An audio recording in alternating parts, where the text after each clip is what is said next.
ചൂർണിക്കര ഗ്രാമപഞ്ചായത്തിൽ മഴക്കാല പൂർവ്വ ശുചീകരണം പാളിയതിനെ തുടർന്ന് പകർച്ചവ്യാധികൾ പടർന്നു പിടിക്കുന്നതായി ആരോപണമുയരുന്നു. കുന്നത്തേരി കുടുംബാരോഗ്യ കേന്ദ്രത്തിൽ നൂറുകണക്കിന് രോഗികൾ ചികിത്സ തേടിയെത്തുന്ന ആശുപത്രിയിൽ രോഗികൾക്ക് ഇരിക്കാനുള്ള സ്ഥലത്തും പരിശോധനാ ഉപകരണങ്ങൾ സൂക്ഷിക്കുന്ന സ്ഥലത്തും മഴവെള്ളം ചോർന്നൊലിക്കുകയാണ്. ഇതിനെ തുടർന്ന് മലിനജലം കെട്ടിനിൽക്കുന്നതുകൊണ്ട് രോഗികൾ ബുദ്ധിമുട്ട് നേരിടുകയാണ്. കൂടാതെ സ്വിച്ച് ബോർഡിന് മുകളിലൂടെ മഴവെള്ളം ഒലിച്ചിറങ്ങുന്നത് അപകട സാധ്യത ഇരട്ടിയാക്കുകയാണ്. ആശുപത്രിയും പരിസരവും സന്ദർശിച്ച LDF പഞ്ചായത്ത് അംഗങ്ങൾ ഈ അവസ്ഥ പരിഗണിച്ച് ഉടൻ ആവശ്യമായ നടപടികൾ സ്വീകരിക്കണമെന്ന് ചൂർണിക്കര പഞ്ചായത്ത് സെക്രട്ടറിയോട് ആവശ്യപ്പെട്ടു. നിലവില് 3-4ഓളം ബക്കറ്റുകൾ നിരത്തി വെച്ചുകൊണ്ടാണ് ഈ വെള്ളത്തെ അവർ തടഞ്ഞു നിർത്തുന്നത്.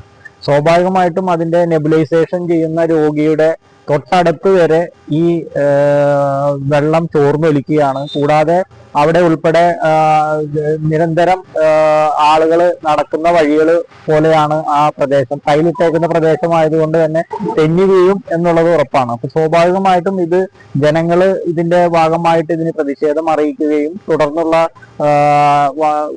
പഞ്ചായത്ത് കമ്മിറ്റി ഇത് കത്ത് തന്നിട്ട് പോലും അത് അജണ്ടയിൽ എടുക്കാതെ ഈ വിഷയം പരിഹരിക്കാതെ മുന്നോട്ട് പോകുന്ന ഒരു സ്ഥിതിയാണ് ഉള്ളത്. ഇത് അടിയന്തരമായിട്ട് പരിഹരിക്കണം എന്നാണ് ഇടതുപക്ഷത്തിന്റെ മെമ്പർമാര് ആവശ്യപ്പെടുന്നത്. LDF parliamentary party secretary KM Afsal, Abdul Anas, Manoj Joy എന്നിവരുടെ നേതൃത്വത്തിലാണ് ആശുപത്രിയും പരിസരവും സന്ദർശിച്ചത്. നിലവില് 18/7 നമ്മൾ കൊടുത്ത കത്തിന്മേല് നമുക്ക് ഇത് അജണ്ടയിൽ വെക്കാനോ അതിനുശേഷം നടന്ന കമ്മിറ്റിയിലേക്ക് കൊണ്ടുവരാനോ പഞ്ചായത്ത് ഭരണസമിതി തയ്യാറായിട്ടില്ല. സ്വാഭാവികമായിട്ടും അത് പരിഹരിക്കപ്പെടാനുള്ള ഒരു തീരുമാനവും ഭരണസമിതിയുടെ മേലിൽ ഉണ്ടായിട്ടില്ല എന്നുള്ളതാണ് ഞങ്ങൾക്ക് അറിയാൻ കഴിഞ്ഞത്. Seat news, Aluva.